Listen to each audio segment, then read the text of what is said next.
사무엘하 7장입니다.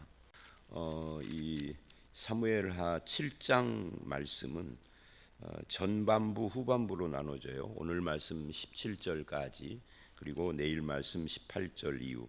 그러니까 내일 말씀 18절 이후는 다윗의 기도입니다. 하나님의 말씀을 듣고 기도로 응답한 거죠.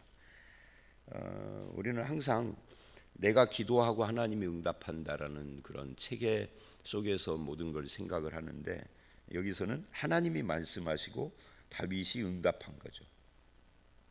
자, 그건 그렇고요.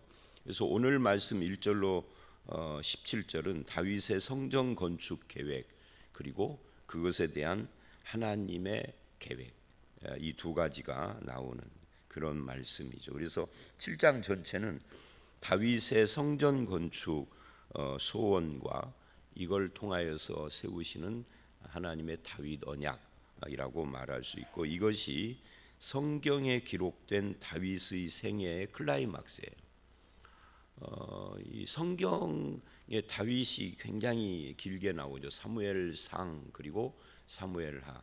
사무엘상의 한 반절 정도가 다윗 이야기고, 그리고 사무엘하 전체가 다윗 이야기니까 굉장히 한 인물에 대해서 굉장히 길게 말을 한 거다라고 할 수가 있습니다. 성경 어디에도 한 인물을 이렇게 길게 말한 것이 없잖아요. 그런데 그 다윗의 그 긴 다윗에 대한 이야기의 핵심이 뭐냐면 오늘 말씀입니다. 그래서 다윗 언약이라고 말을 하죠. 성경에는 언약이 여러 가지가 나와요. 노아 언약도 나오고 아브라함 언약도 나오고, 그리고 시내산 언약, 모압 언약. 시내산 언약과 모압 언약은 내용이 같은 거죠. 아브라함이나 노아 언약은 개인에게 한 언약이에요. 개인과 개인. 그런데 시내산 언약은 한 민족과 나라와의 언약이죠. 이스라엘을 하나님의 신부 삼는 그런 언약입니다. 그리고 이제 이 다윗 언약입니다. 다윗 언약, 그러니까 시내산 언약서부터는 국가와의 관계예요. 이게 다윗이라는 개인에게 한 언약이지만 내용을 보면 나라에 대한 이야기라고 할 수 있죠. 그렇게 구약에는 이런 언약들이 나오는데, 아담과의 언약은 빼놓고 크게 네 가지가 나오는데, 그런데 이제 이 다윗 언약 후에 나중에 국가의 이 왕국, 다윗 왕국 또는 이스라엘 왕국의 마지막 시대에 가면은 새 언약을 말을 하죠. 그 새 언약은 예수 그리스도를 말하는 겁니다. 예수님이 오실 것에 대한 이야기고 예수님이 하실 것에 대한 이야기인데, 그 예수님과 관계되는 이야기가 지금 다윗 언약에 나오고 있는 거예요. 그래서 이게 성경을 신약 구약이라고 할 때 이 약이라는 것이 언약인데, 옛날 언약 구약은 그렇게 네 가지 정도가 돼요. 여기에 이제 아담 언약까지 끼워 넣을 수도 있겠지만, 일단 노아, 아브라함, 그리고 시내산 언약, 모압 언약 같은 거고, 다윗 언약. 그런 다음에 다섯 번째로 새 언약은 예언입니다. 그리고 예수님이 오셨어요. 그게 새 언약의 성취이죠.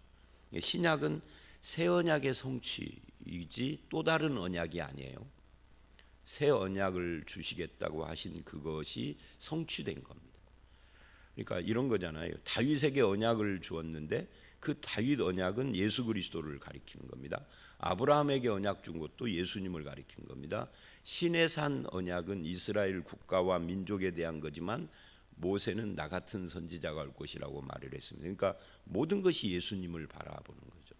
그리고 예수님이 오신 뒤에 또 다른 언약을 하신 게 아닙니다. 이것이 너희들과 내가 세우는 새 언약이다라고 예수님이 최후의 만찬에서 하셨습니다마는, 그것은 새로운 언약을 세워서 이것이 언제 성취된다 이 말이 아니라 내가 바로 새 언약이다. 그런데 이 새 언약이 나중에 계시록에서 성취된다, 이게 이단이에요. 그게 신천지죠.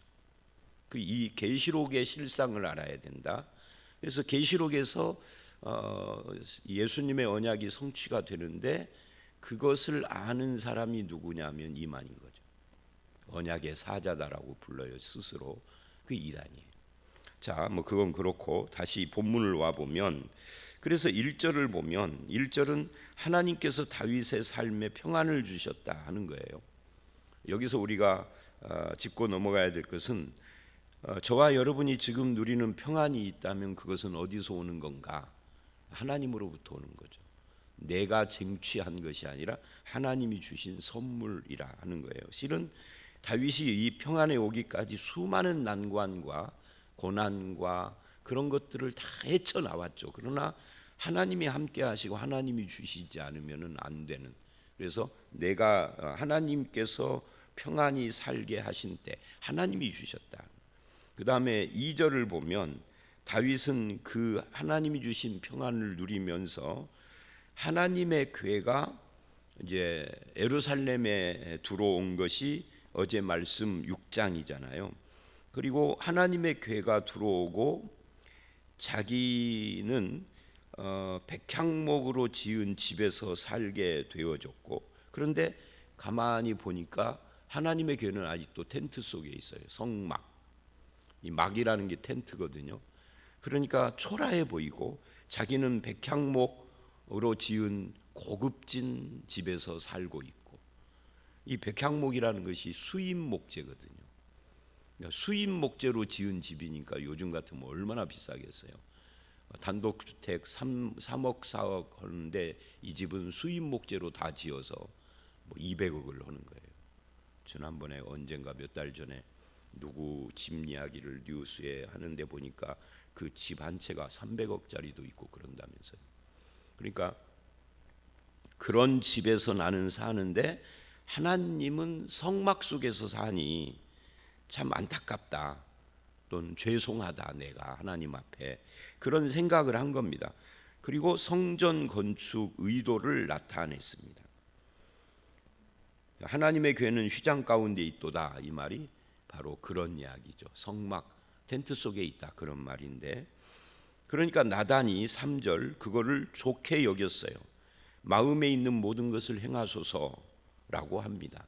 자, 여기서 우리는 이 다윗의 2절 말씀과 3절의 나단의 반응, 이거는 선한 뜻이죠.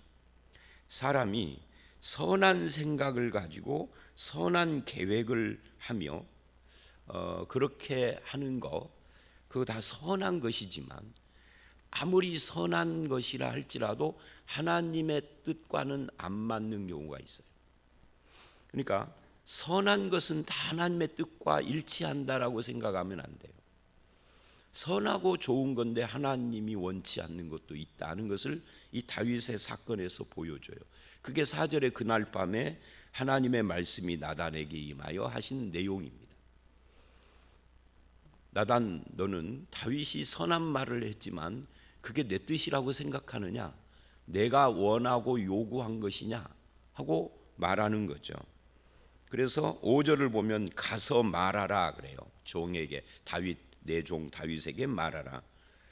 그러면서 이제 5절서부터 쭉 17절까지 오늘 말씀의 본론 이야기가 나오는데, 먼저 5절로 7절을 보면 하나님은 백향목으로 지은 성전을 요구하지 않으셨다 하는 것이 핵심입니다.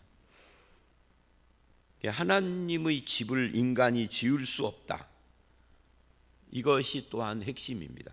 그러니까 하나님이 원치 않았고 인간이 하나님을 위하여 집 지을 수 있느냐? 불가능하다. 이 두 가지를 지금 5절로 7절이 말하고 있는 겁니다. 그러면서 내가 나를 위하여 내가 살 집을 건축하겠느냐 하는데 그게 퀘션 마크를 붙여서 반문하는 거죠.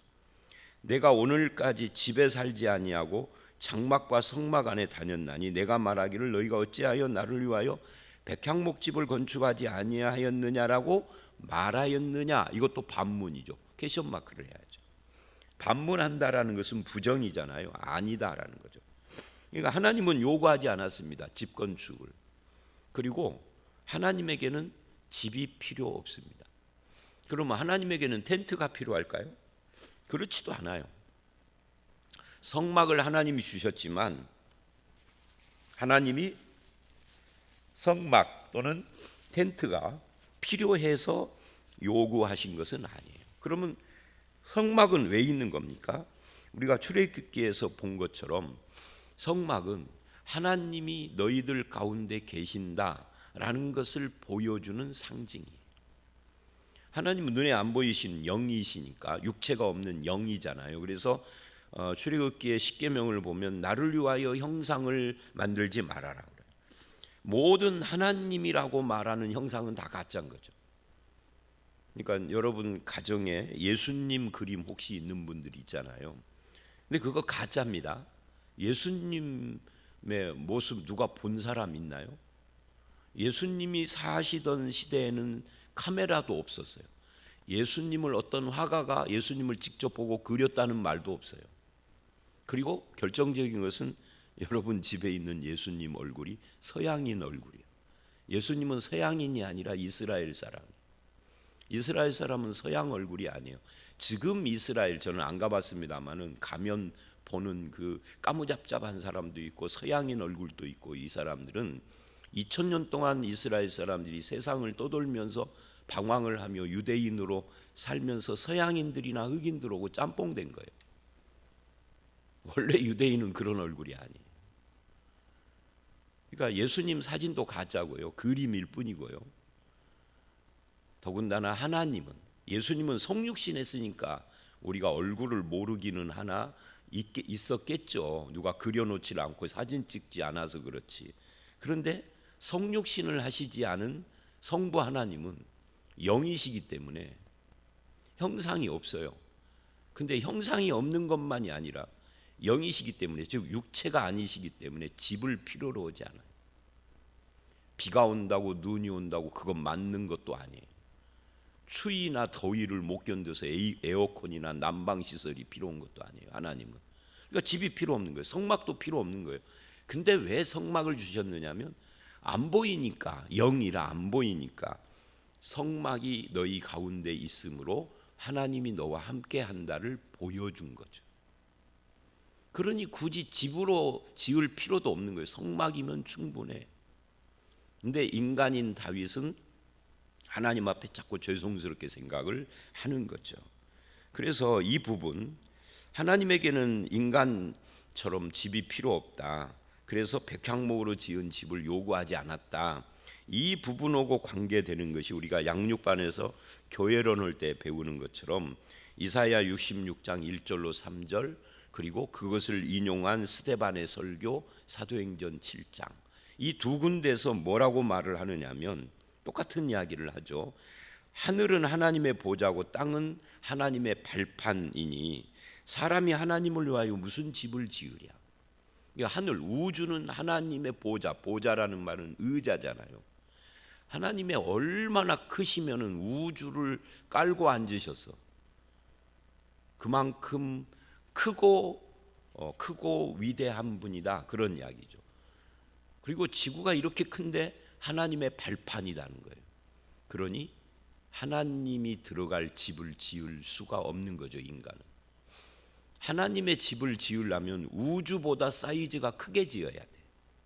불가능해, 인간은. 능력이 없어요. 그리고 영이기 때문에 그 안에만 계시라고 할 수도 없어. 아무데나 계실 수 있는 분이에요. 그래서 이걸 신학에서는 무소부재, 편재라고 그러죠. 어디나 계시는 하나님을 어디다 잡아놓을 거예요? 불가능한 거예요. 그게 이사야 66장 1절로 3절, 사도행전 7장이 하는 말이에요. 그러면서 이사야 66장과 사도행전 7장은 뭐라고 그러냐면 이 모든 거 내가 지었다 그래요. 이 세상 만물을 다 내가 지었는데 나를 어디다가 집 지어놓고 가둘 수 있느냐. 그래서 훗날 열왕기상 8장에 솔로몬이 성전을 짓고 봉헌을 하는데, 오늘 본문에도 너의 씨, 너의 아들이 나를 위하여 집을 지을 것이다라고 하는 것이 솔로몬의 성전 건축을 예언한 말씀처럼 보이지만 사실은 잘 읽어보면은 솔로몬이 아니다 하는 것을 알 수 있어요. 근데 하여튼 솔로몬이 성전을 나중에 지었습니다. 성전을 짓고 성전 봉헌을 하는 기도에서 뭐라고 하느냐면 성전에 하나님이 있다라고 하지 않고 하나님은 하늘에 계시고 성전은 하나님의 이름이 있는 곳이다, 하나님의 이름으로 일컫는 곳이다 이래요. 이름이 있다라는 것은 상징적이다는 거예요. 이름이 있다. 하나님은 하늘에 계시고, 그래서 하늘에서 이 성전을 바라보시고 기도하는 자들의 기도를 응답해 주십시오. 이거를 계속 반복해서 기도 속에서 솔로몬이 합니다. 그러니까 아무리 웅장하고 화려한 건물이라도 그곳에다가 하나님을 제한할 수는 없습니다. 예배당이 작기 때문에 하나님이 안 계신 것이 아니라 예배당이 우리 교회의 10배가 된다 해도 하나님은 거기에만 계시지 않아요. 하나님은 하늘에 계시고 우리들과 함께 계시고, 그래서 가둘 수가 없다. 그래서 인간의 체면과 자기 긍지 이런 것과 예배당 크기가 비례할 수는 있으나 하나님하고는 상관이 없어요. 황금으로 지어도 돌로 지은 집이나 나무로 지은 집하고 별 차이 없어 하나님에게는. 왜? 천국은 계시록 21장 보면은 땅바닥을 정금으로 만들었대. 물론 그것도 상징이지만, 그러니까 하나님에게는 가치가 황금이라고 해서 더 대단할 것은 없는 거죠. 왜? 그거를 창조하신 분이 하나님이니까. 자, 어쨌든 그런 이야기가 쭉 진행이 됩니다. 그래서 나단 선지자는 다윗의 말을 선하게 받아들이고 원하는 대로 하라 했지만 하나님은 그 밤에 와서 교정을 하시죠. 그리고 나단에게 그거를 이제 나단이 그것을 다윗에게 전합니다. 그 자기 잘못을 다윗은 인정하고 받아들이죠. 이게 이제 신앙인들의 자세라고 할 수가 있습니다. 그런 다음에 8절서부터 17절까지는 한마디로 말하면 이런 거예요. 오늘 그 매일 성경의 제목에 나오는 것처럼 네가 아니라 나다, 내가 할 것이다라고 하는 것처럼 오늘 이 8절로 17절은 뭘 강조하느냐면 내가 너를 위하여 집을 짓고 내가 너를 목동으로 사는 자리에서 건져내서 한 나라의 임금으로 삼은 것도 나고, 너의 집을 짓는 것도 나고, 네가 나를 위하여 집을 짓는 것이 아니라 내가 너를 위하여 집을 짓고, 계속 내가 뭘 하리라 하는 말을 계속 강조해요. 구약 성경을 보면 여러분들이 출애굽기에서 여러 차례 본 것처럼 하나님이 하시겠다, 이게 구약 성경에 굉장히 많이 나오는 표현이에요. 여호와께서 하리라. 오늘 이 본문도 그 이야기입니다. 그래서 8절 9절을 보면 이래요. 그러므로 이제 내 종 다윗에게 이와 같이 말하라. 만군의 여호와께서 이와 같이 말씀하시기를, 내가, 그러죠. 주어가 나예요. 하나님이 하시겠다. 내가 너를 목장 곧 양을 따르는 데서 데려다가 내 백성 이스라엘의 주권자, 너는 양치기 목동이었는데 내가 너를 왕으로 삼아줬어. 하나님이 하셨어. 이거 말하죠. 또 9절, 네가 가는 모든 곳에서 내가 너와 함께 있어 내 모든 원수를 내 앞에서 멸하였은즉 땅에서 위대한 자들의 이름같이 내 이름을 위대하게 만들어주리라. 너의 이름을 위대하게 만들어주는 것도 하나님이, 네가 나를 위하여서 할 것은 아무것도 없어. 여러분, 이 말씀이 우리에게도 해당돼요. 우리가 하나님을 위하여 할 수 있는 일은 하나도 없습니다. 아무것도 없습니다. 여러분, 우리가 하나님께 예배 드려주는 건가요? 아니에요. 하나님은 저와 여러분이 예배 안 드려도 상관없는 분이에요. 내가 예배 안 드리면 하나님의 영광이 땅에 떨어지는 것도 아니에요. 우리가 헌금해 드린 건가요? 하나님은 돈 필요 없는 분이에요. 여러분이 헌신하신 건가요? 하나님은 여러분이 헌신 안 하셔도 하나님의 일을 충분히 하시고도 남아. 그게 하나님의 능력, 전지전능하십니다. 만약에 내가 하지 않으면 하나님이 실패할 것처럼 말하면 하나님을 불신하는 거죠. 그러니까 하나님은 우리가 무엇을 해드릴 수 있는 분이 아니에요. 예배하면 그것이 나에게 유익인 거죠. 그죠? 헌신하면 그것이 나에게 보람이 있고 의미가 있는 거죠. 그런 것이지, 하나님이 우리가 그거를 안 하면 하나님이 손해를 당하거나 그런 것이 아니에요. 착각하시면 안 돼요. 그러니까 내가 너를 위하여 뭐를 하지 네가 나를 위하여 뭐를 하는 거 아니다. 이게 8, 9절에서 그 이야기를 쭉 하는 겁니다. 너의 대적을 물리친 것도 네가 아니라 내가 한 거다. 너를 위대하게 만든 것도 나다. 그래서 하나님이 우리의 인생의 뿌리요 보호자요 힘이요 능력이요, 그래서 사도 바울처럼 나의 나 된 것은 하나님의 은혜다, 이렇게 고백을 하는 거죠. 이건 신구약이 똑같은 거예요. 그리고 10절 11절 보면 내가 또 내 백성 이스라엘을 위하여 한 곳을 정하여 그를 심고 그를 거주하게 하고 다시 옮기지 못하게, 약한 종류가 그들을 해하지 못하게 하며, 그러니까 이 다윗, 개인 다윗뿐만 아니라 이스라엘이라는 국가 민족도 하나님께서 정하시고 심고 거주하게 하시고 지켜주시고 해야 존립이 가능한 거죠. 인류의 역사가 수천 년 수만 년 역사 속에서 수많은 민족들이 있었지만 사라지고 없잖아요. 그죠? 그런데 지금까지도 존재한 것은 자기들의 능력이 아닌 거예요. 하나님께서 하시는 거죠. 11절 전에 내가 사사에게 명령하여 내 백성 이스라엘을 다스리던 때와 같이 아니하게 하고, 그러니까 사사 시대와 다른 왕국 시대가 열렸잖아요. 사울 다윗 오면서. 이것도 하나님께서 허락하시고 하나님께서 역사하신 거죠. 원수에게서 벗어나 편히 쉬게 하리라.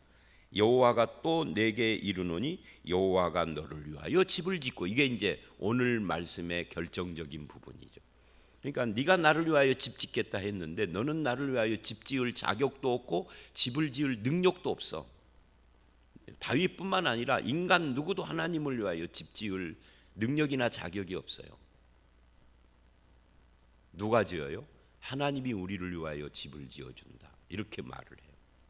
그런데도 현대에도 사람들은 자기가 하나님을 위하여 무엇을 하는 것처럼 생각하고 우리가 하나님을 위하여 집 지어준 것처럼 말하죠. 그리고는 성전 하고요. 그죠? 하나님은 서부중앙교회 같은 이런 예배당 필요로 하는 분이 아니에요. 예수님은 그 디베랴 바닷가 언덕에서 설교하셨어도 아무 상관이 없어요. 그 집 없잖아요. 언덕이잖아요, 그냥. 예배당이 필요한 것은 우리죠. 한 데서 예배드리기가 좀 그러니까. 우리가 지금 교육관을 몇 년 전에 지었지 않습니까? 왜냐하면 옛날 거기가 본당 자리고 나중에 예배당 지은 뒤에는 식당으로 썼는데 25년 막 이렇게 돼가지고 그것도 조립식으로 지은 거라 다 무너지게 생겨서, 여러분 기억하시나요? 그 시절에 계셨던 분들, 그 식당으로 쓰는데 가운데에다가 쭉 기둥을 박아가지고 받쳐놨잖아요. 무너질까봐. 그래서 지은 거예요. 하나님에게 필요해서가 아니라 우리에게 필요해서. 식당도 필요하고 교육관도 필요하고 주차장도 필요하고 집은 무너지게 생겼지. 그렇잖아요. 제가 60대가 넘어서 그거를 지었는데 어떤 장로님이 그 다 짓고 나서 저한테 그러더라고요. 목사님 고맙습니다, 감사합니다. 그래서 제가 왜요? 그랬더니 60대 중반이 다 된 사람은 원래 건축 않는 거예요, 목사님이. 왜? 은퇴 준비해야 되니까. 거기다 돈 쓰면 은퇴 준비 못 하잖아요. 그래서 저한테 고맙다고 어떤 분이 딱 한 분이 그러시더라고요. 지금 은퇴를 하셨는데. 여러분, 저 우리가 필요해서인 겁니다. 하나님이 필요해서가 아니에요. 이 예배당도 마찬가지고 우리가 필요하잖아요. 교회가 부흥하니까 예배당은 좁고 막 밖에서 예배드리고 그랬었잖아요. 밖에 서서 그 시절에 예배드린 사람이 매주 30명 가까이, 30명 40명 막 그랬어요. 비 올 때는 어떻게? 그래서 이거 지은 거죠. 그러니까 내가 하나님을 위하여 집 지었다라고 말하면 안 돼요. 우리가 필요해서 지은 거예요. 오히려 하나님이 나를 위하여 집 지어요. 그 하나님이 나를 위하여 지은 집이 뭐냐는 거죠. 또 12절로 16절, 17절까지 너의 수완이 차서 조상들과 함께 누울 때 내가 내 몸에서 날 내 씨를 내 뒤에 세워 그의 나라를 경고하게. 여기서 다윗의 씨가 누구냐는 거죠. 다윗의 씨, 다윗의 자손. 그래서 복음서를 보면 예수님을 다윗의 자손이요, 다윗의 자손이요. 이스라엘 사람들로 예수를 안 믿는 이스라엘 사람들도 이 말씀에 다윗의 씨가 육체의 다윗의 씨가 아닌 다른 어떤 존재라는 것을 알고 있었던 거죠. 그래서 다윗의 씨가 나중에 세울 그 나라, 이 나라가 뭐냐? 이게 이제 11절 끝에 내가 너를 위하여 집을 짓고 올 때 집과 이 나라가 같은 거잖아요. 근데 이 나라는 13절 그는 내 이름을 위하여 집을 건축할 것이요 나는 그의 나라 왕위를 영원히 그가 나를 위하여 집을 건축한다 했으니까 솔로몬처럼 보이는데, 문제는 나는 그의 나라 왕위를 영원히 경고하게 하리라 했는데 솔로몬의 왕위는 영원히 경고하지 않아요. 솔로몬이 죽고 그 다음 아들 때 나라가 둘로 짜개져 버리고, 그리고 나서 200년 후에는 남북이 다 망해버려. 그리고 지금까지도 다윗 왕국은 못 세워졌어. 지금 있는 이스라엘은 왕국도 아니고 다윗의 혈통도 아니에요. 그렇다면 하나님이 거짓말하셨나? 아니죠. 그래서 이 영원히 경고한 집과 왕위, 그리고 다윗의 씨, 이건 예수 그리스도일 수밖에 없는 거예요. 그래서 예수님이 오신 것을 마태복음은 왕이 오셨다 그런 거예요. 그래서 마태복음을 왕의 복음이라고 그러죠. 요한복음은 신성복음. 요한복음은 예수님이 하나님이라는 걸 강조해요. 마태복음은 예수님이 왕이라는 걸 강조하고요. 사복음서가 다 강조점이 다르죠. 그래서 예수님은 한 분인데 네 개의 각도로 봐서 이걸 종합하면은 그게 예수님의 완성체예요. 여기서 지금 그 이야기를 하는 겁니다. 그는 내 이름을 위하여 집을 건축할 것이요 나는 그 왕위를 영원히 경고케 하리라. 영원한 왕, 영원한 나라. 나는 그에게 아버지가 되고 그는 내게 아들이 되리니. 근데 이제 조금 어려운 것은 14, 15절이에요. 만일 그가 죄를 범하면, 아니 예수님이 죄를 범하나? 그러면 징계의 채찍으로 징계할 것이다. 그래서 이제 이 말씀은 좀 어려운 부분에 들어가지만 그런 디테일한 하나하나의 표현은 그래도 전체적인 것은 예수님을 말하고 있다. 그래서 16절 내 집과 내 나라가 내 앞에서 영원히 보존되고 내 왕위가 영원히 경고하리라를 다시 한번 또 강조합니다. 그래서 예수 그리스도를 믿는 우리는 영원한 하나님 나라, 영원한 하나님의 집 안에 들어온 자들입니다. 예수 밖에 있는 자들은 에베소서 2장 11절 이하를 보면은 예수 밖에 있는 자는 외인이요 그리스도 밖에 있는 자들이요 하나님이 없는 자, 나라 밖의 외인이다 그래요. 그런데 우리도 나라 밖의 외인이었는데 예수를 믿어서 나라 안에, 예수 안에 들어온 거죠. 그거하고 연관이 되는 겁니다.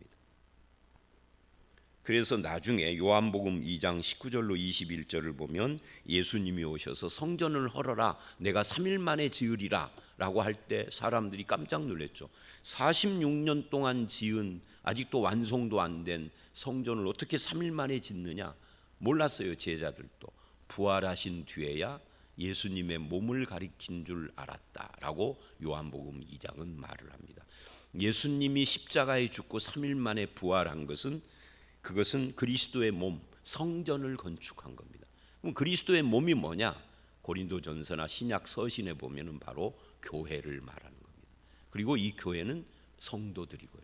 그러니까 저와 여러분은 부활하신 그리스도의 몸이고 성전인 겁니다. 오늘 말씀은 그거예요. 이게 다윗 언약이에요. 다윗 언약의 성취인 거죠. 자, 이제 결론입니다. 결국 하나님이, 우리가 하나님을 위하여 뭘 해드리는 것이 아니라 하나님이 나를 위하여 무엇인가를 하십니다.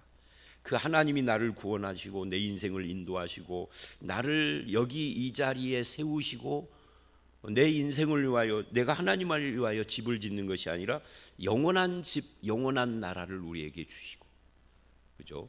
하나님이 중심이다. 이거를 하나님 주권이라고 그래요. 하나님 주권을 인정하는 거, 이게 장로교 신앙의 핵심입니다. 저와 여러분이 하나님이 나를 위하여 하시는 이것을, 이 구원과 은혜와 이 모든 것을 누리는 삶을 살아가시며 신앙 안에서 주님이 주시는 것을 누리고 하나님께 영광 돌리며 감사 찬송을 올리는 그런 삶을 살아가는 저와 여러분들이 되시기를 주의 이름으로 축원합니다. 함께 기도하겠습니다. 하나님은 우리에게 평안을 주시기도 하고, 하나님은 집이 필요한 것이 아니라 우리를 위하여 집을 지어 주시기도 하고 나를 목장에서 건져서 한 나라의 주권자로 삼거나 우리의 삶을 계획하시고 성취해 주시는 그런 분인 것을 알았습니다.